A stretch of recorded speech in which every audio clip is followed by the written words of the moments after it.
Hello friends, आज की video में हम देखेंगे कि एक वेरिएबल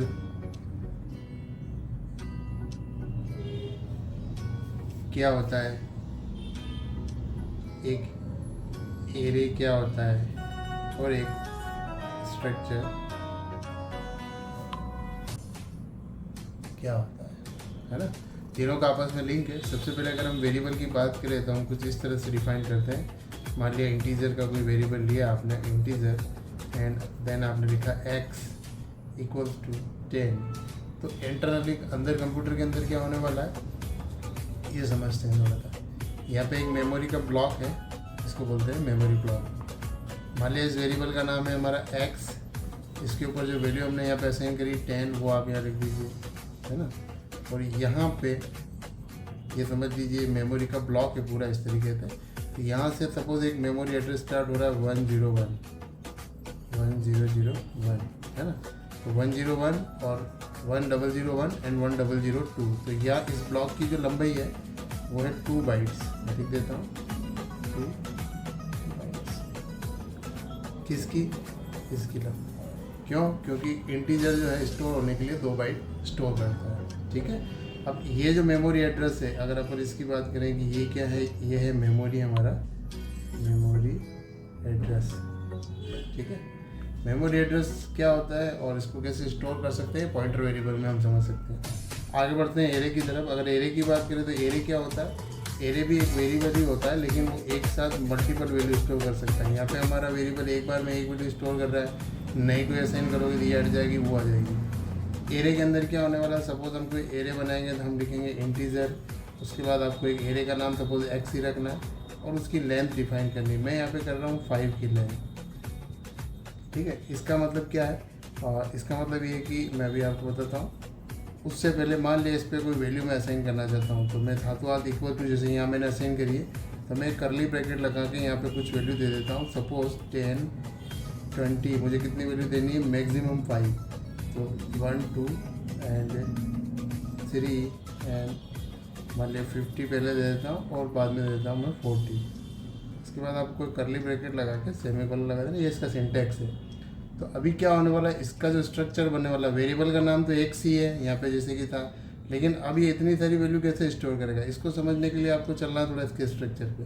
तो हम लोग मानते हैं कि हमारे पास एक वेरिएबल है और यहाँ पे 2 बाइट्स के ब्लॉक है। मैं छोटा बना रहा हूँ इस जगह से 1 2 3 4 5। जो वैल्यू हमारी स्टोर है वो कुछ इस तरीके से, यहाँ पे 10 आ गया, यहाँ पे 20 आ गया आपका, यहाँ पे 30 आ गया, यहाँ 40 आ गया और यहाँ पे आ गया 50। अब इस पूरे वेरिएबल की अगर हम बात करें यहाँ से यहाँ तक की, तो इस वेरिएबल का नाम क्या है, इस वेरिएबल का एरे जो है इसका नाम है x, ठीक है। ये भी आपको समझ आ गया। अब ये क्या है, इसके मेमोरी एड्रेस की अगर हम बात करें, सपोज अभी थोड़ी देर पहले हमने बताया था, तो ये सपोज अगर 1001 से स्टार्ट हो रहा है सपोज, तो 1001 और 1002 यहाँ तक खत्म हो, ये स्टार्ट होगा 1003 से, ये होगा 1005 से, ये होगा 1007 से।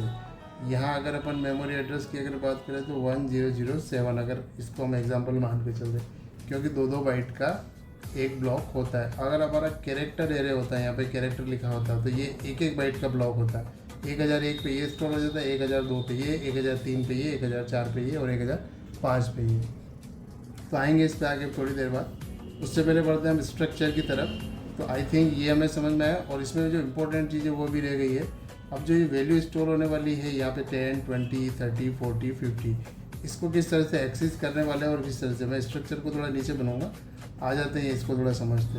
तो यहाँ पे जो हमारी वैल्यू है ये 10, और उसके बाद में थोड़ा इसको ले रहा हूँ 20, फिर 30, फिर 40 एंड 40 एंड, क्योंकि यहाँ मैंने 50 दिया ना, तो यहाँ पे पहले आपको लिख लीजिए 50 और उसके बाद 40 50। जिस क्रम में आपने वैल्यू दी उस क्रम में जाके स्टोर होगी। अब आगे बढ़ते हैं, यहाँ पे इंडेक्स वैल्यू क्या होती है, बहुत इंपॉर्टेंट चीज़ है, ध्यान दीजिए। इंडेक्स वैल्यू क्या होती है, जो यहाँ पे एक वैल्यू, इसका जो क्रम संख्या आप मान लीजिए, वैसे तो हम इसको पढ़ रहे हैं 1 2 3 4 5, लेकिन कंप्यूटर के अंदर इंडेक्स सिस्टम जो होता है वो होता है 0 से स्टार्ट। तो ये 0, फिर इसका नंबर आता है 1 2 3 और इसका नंबर आएगा 4।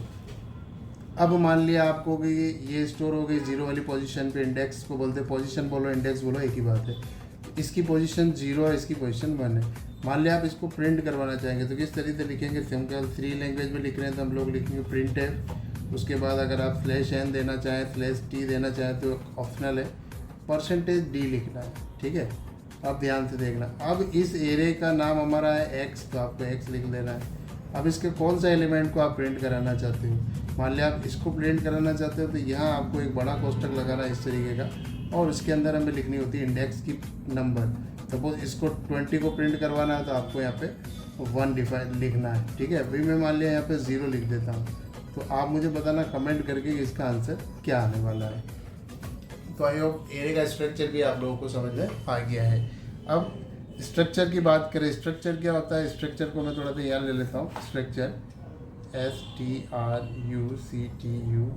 स्ट्रक्चर भी बड़े कमाल का है। स्ट्रक्चर जो होता है वो भी एक से ज़्यादा वैल्यू स्टोर कर सकता है एरे की तरह, पर आप ध्यान देखो यहाँ एरे ने क्या करा है कि सारे नंबर को स्टोर किया, सारी वैल्यू की जो डेटा टाइप इंटीजर है, ये नाम को स्टोर मिक्स नहीं कर सकता। जैसे कि आपको कैरेक्टर चाहिए, फिर नंबर भी चाहिए, फिर फ्लोट वाला कोई संख्या आप यहाँ डालोगे तो ये आप एरे में नहीं कर सकते, बट स्ट्रक्चर में आप ऐसा कर सकते हैं।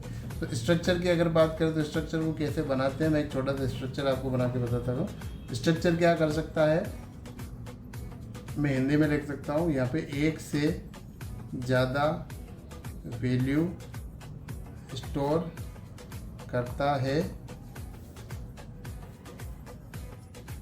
वो भी अलग अलग डेटा टाइप की। अलग अलग का मतलब आप समझ गए, अलग अलग डेटा टाइप, अलग अलग डेटा में नंबर भी हो सकता है और फ्लोट भी हो सकता है, कैरेक्टर। तो कैसे ये होगा इसको समझते हैं। एक स्ट्रक्चर में बना रहा हूँ, मान लिया मैंने लिया स्ट्रक्ट STRUCT, स्ट्रक्ट आपको लिखना है और स्ट्रक्ट का नाम है हमारा कार। फिर आपको ऐसे करली ब्रैकेट लगा रहा है, आपने एक इंटीजर वेरिएबल लिया जिसका नाम आपने रख दिया वेट, WEIGHT, वेट यानी उसकी जो वजन होगा। फिर आपने एक कैरेक्टर एरे लेके आपने कह दिया कि भाई जो इसका मॉडल होने वाला है वो कैरेक्टर एरे का होने वाला है, और मॉडल एरे की जो लेंथ होगी वो आपने दे दी 20 कैरेक्टर। ठीक है, और आप इसको फ्लोट के अंदर आप जो रखना चाहते हैं इसकी प्राइस को। ठीक है, तो ये हमारा एक स्ट्रक्चर बन के हो गया। सेमीकोलन लगता है यहाँ पे, ध्यान देना स्ट्रक्चर में इस तरीके से लास्ट में। तो इस तरीके से आप एक स्ट्रक्चर बना के इसके ऑब्जेक्ट के थ्रू इसके वेरिएबल को एक्सेस कर सकते हैं। उसके बारे में देखना तो पूरा हमारा स्ट्रक्चर का एक अलग से वीडियो, उसको एक्सेस कर लिया। उसके बाद आते हैं अंदर मेमोरी के अंदर इसका क्या सीन होने वाला है, तो हम बात करते हैं यहाँ पे। तो इस तरीके से इसका ब्लॉक बनने वाला है। सबसे पहले हमारा इंटीजर है तो ये 2 बाइट ले लेगा। यहाँ पे पूरा इंटीजर हमारा कितना ले लेगा, 2 बाइट। तो सपोज अभी तक तो हमने वैल्यू दी नहीं, बट यहाँ पे ये हमारा इंटीजर है। अगर हम इसकी बात करें शॉर्ट में तो ये हो गया हमारा W4 वेट। फिर हमारा मॉडल वो कितना 20 कैरेक्टर का। तो आप समझना इतनी लंबी ये 20 कैरेक्टर जैसे यहाँ पे ब्लॉक बन जाएंगे, 1 2 3 4 5 6 7 8 10 करके ऐसे 20 बनेंगे। 20 क्योंकि कैरेक्टर एरे है, एक एक बाइट के लिए एक एक ब्लॉक बनेगा। फिर है फ्लोट वाला, तो ये हमारा बनेगा, यहाँ पे आ जाइए, ये है हमारा 4 बाइट का। इसका हमने नाम क्या रखा है, प्राइस। तो मैं शॉर्ट में लिख रहा हूँ प्राइस। ये हमारा क्या था, ये हमारा था M4 मॉडल। अगर पूरा लिखे तो मॉडल पूरा इतना इस पर। तो अगर अपन बात करें कि इसकी टोटल लेंथ कितनी होगी, 20 कैरेक्टर ये है, मतलब 20 बाइट ये ले रहा है, फिर 2 बाइट ये ले रहा है इंटीजर का, 4 बाइट ये ले रहा है। तो टोटल मिला के इसकी होगी 26 बाइट्स। क्या है 26 बाइट्स, इसकी साइज है इसकी स्ट्रक्चर की। ठीक है, तो 26 बाइट साइज होगी इस स्ट्रक्चर की।